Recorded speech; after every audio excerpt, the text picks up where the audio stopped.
Assalamualaikum warahmatullahi wabarakatuh. Kembali bertemu Ustazah melalui video pembelajaran anak-anak ya. Apa kabar semuanya anak-anak Ustazah? Semoga selalu sehat dan juga semoga selalu dalam lindungan Allah Subhanahu wa taala. Masih pada tema kedua, subtema 3, kami menyayangi tumbuhan, khususnya pembelajaran 3, 4, dan 5. Video kali ini kita akan belajar lebih dalam bagaimana mewawancara anak-anak ya, khususnya daftar pertanyaan wawancara. Bagaimana caranya kita membuat daftar pertanyaan wawancara. Jadi ada hal-hal yang perlu kita perhatikan dalam membuat daftar pertanyaan wawancara. Yang pertama, tentukan tema atau topik pembicaraan yang akan kalian ketahui anak-anak. Misalnya tentang merawat tumbuhan, seperti itu ya. Yang kedua adalah gunakan kata tanya. Misalnya siapa? Nah, siapa ini digunakan untuk menanyakan nama. Kemudian apa? Apa ini untuk memancing narasumber menyampaikan sebuah deskripsi tentang sesuatu. Kapan? Nah, kapan ini untuk menanyakan waktu dari sebuah peristiwa. Kemudian di mana? Di mana ini untuk menanyakan tempat kejadian peristiwa. Selanjutnya adalah mengapa. Mengapa ini digunakan untuk meminta penjelasan lebih lanjut. Selanjutnya adalah kata tanya bagaimana untuk menanyakan pendapat narasumber terhadap suatu masalah. Kemudian yang ketiga adalah jangan lupa penggunaan tanda tanya pada akhir kalimat tanya. Yang keempat, susunlah pertanyaan dengan kalimat yang efektif, singkat, padat, dan jelas. Yang kelima, catat dan susun pertanyaannya secara berurutan. Seperti itu anak-anak ya. Selanjutnya adalah hak, kewajiban, dan tanggung jawab. Apa itu hak? Hak itu adalah segala sesuatu yang kita terima anak-anak ya. Kemudian, apa itu kewajiban? Nah, kewajiban adalah segala sesuatu yang harus kita lakukan dan akan mendapatkan sanksi jika tidak kita lakukan. Nah, itu disebut kewajiban. Apa itu tanggung jawab? Nah, ini adalah menanggung perbuatan yang dilakukan manusia berdasarkan kewajiban dan hati nuraninya. Nah, jadi tanggung jawab ini berkaitan dengan kewajiban. Kita sering mendengar, kamu ini tidak bertanggung jawab. Nah, itu berarti seseorang tersebut tidak melaksanakan kewajibannya. Nah, itu maksudnya ya anak-anak ya. Jadi peran setiap orang itu berbeda-beda. Ruang lingkupnya pun berbeda-beda. Misalnya di keluarga, ayah misalnya ya, sebagai pemimpin keluarga bertanggung jawab untuk melindungi keluarganya. Nah, ketika seorang ayah tidak melindungi keluarganya, maka berarti seorang ayah tersebut mengabaikan tanggung jawabnya.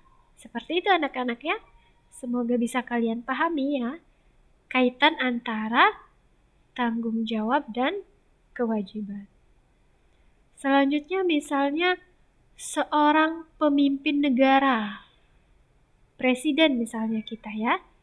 Jadi harus bertanggung jawab atas negara yang dipimpinnya. Seorang pemimpin daerah, misalnya kita Pak Wali Kota kita. Nah, itu bertanggung jawab atas daerah yang dipimpinnya. Misalnya di Pak Wali Kota Pontianak, maka dia bertanggung jawab atas daerah Pontianak. Seperti itu anak-anak. Selanjutnya, Ustazah juga akan memberikan contoh memahami soal cerita garis bilangan. Penjumlahan bilangan dengan menggunakan garis bilangan ini membutuhkan ketelitian anak-anak ya dalam mengerjakannya. Jadi kalian harus pahami betul-betul soal cerita tersebut. Nah, apa langkah-langkah dalam memahami soal cerita itu? Yang pertama adalah baca perlahan-lahan setiap kalimat dan pahami baik-baik maksud dari soal tersebut. Yang kedua, cari kata kunci dalam soal itu. Hati-hati dengan kalimat pengecoh yang dapat membuat kalimat keliru anak-anak ya. Yang ketiga, kata kunci ini biasanya terhubung dengan kalimat tanya yang ditanyakan di dalam soal. Nah, kalau penjumlahan itu kata kuncinya adalah jumlah atau total. Nah, misalnya pertanyaan dalam sebuah soal, berapa jumlah panjang batang pohon misalnya, atau seperti pembahasan kita kemarin, berapa jumlah panjang daun yang diukur Susan. Nah, seperti itu. Kemudian kalau pengurangan itu, kata kuncinya adalah selisih atau beda. Nah, itu kalian harus ingat dan bisa dihafal di luar kepala kalian anak-anak ya. Karena nanti kalian akan terkonek sendiri di otaknya. Yang ditanyakan jumlah, oh berarti nanti ini dijumlahkan. Seperti itu anak-anak ya. Atau yang ditanya adalah berapa selisih. Nah, berarti dikurangi. Seperti itu. Yang keempat, jawablah dengan tepat sesuai yang ditanyakan di dalam soal. Yang kelima, jika diminta menggambar garis bilangan, maka harus diperhatikan hal-hal berikut. Buatlah garis lurus dengan penggaris. Nah, ingat itu, dengan penggaris. Ukur jarak tiap angka dengan jarak yang sama dengan menggunakan penggaris. Titik pertama diberi angka 0 dan terus berlanjut dengan angka berikutnya. Contoh soalnya, tinggi pohon mangga adalah 2 meter.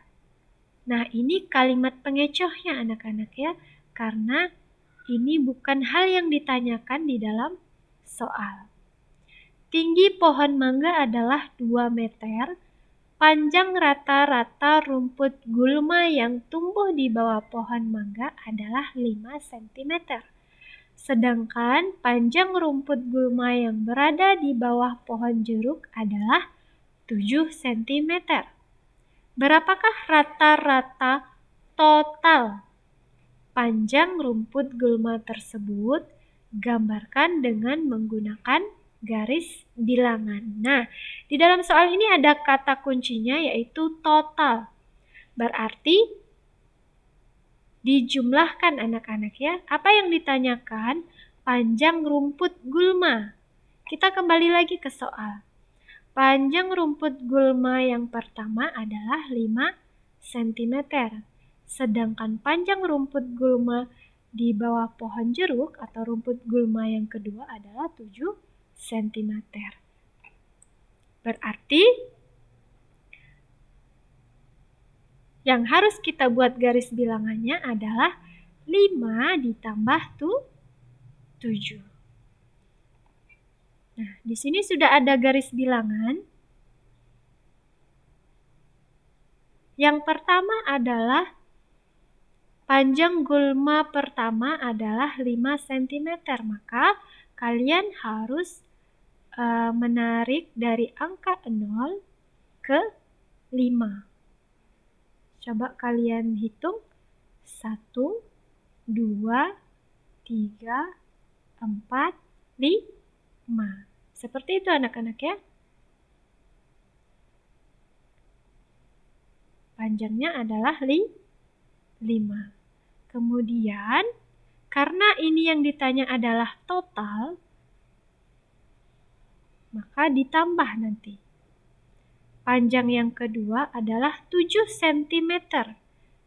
Dimulai dari angka 5 anak-anak ya. Kita hitung sebanyak 7 langkah.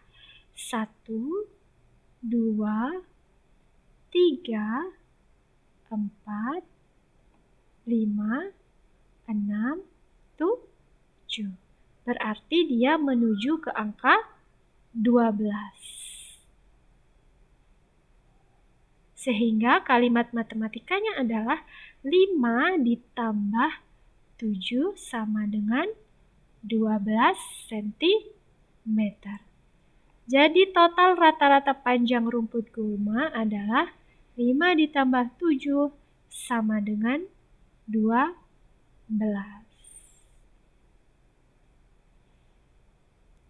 Jazakumullah khairan katsir Ustazah ucapkan untuk kalian yang sudah menyimak video pembelajaran Ustazah kali ini. Semoga bermanfaat dan juga semoga bisa menjadi bahan belajar kalian di rumah di masa pandemi kali ini. Terima kasih. Assalamualaikum warahmatullahi wabarakatuh.